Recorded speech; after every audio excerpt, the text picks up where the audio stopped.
السلام عليكم ورحمة الله وبركاته. من أول شاشة بصورة أبيض وأسود بسيطة بتعرض صور باهتة لحد الشاشات الذكية اللي بتفتح لك عالم كامل من الترفيه بضغطة زر. رحلتنا مع الشاشات بدأت من أجهزة ضخمة تقيلة واتطورت لشاشات مسطحة أنحف من الكتاب، ومع كل جيل جديد التقنية كانت بتغير شكل حياتنا. في الفيديو ده هنرجع بالزمن ونشوف مع بعض مراحل تطور الشاشات من أول لحظة انطلاقها لحد أحدث تقنيات ال 4K وال 8K.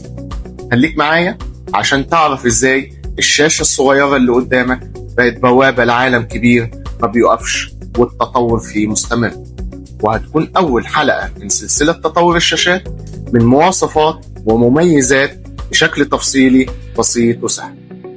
أهلا وسهلا بيكم، أنا عصام محسن في عالم التكنولوجيا. ولو أول مرة تشوفني اشترك في القناة واعمل لايك وشير للفيديو وفعل الجرس عشان يوصل لك كل جديد.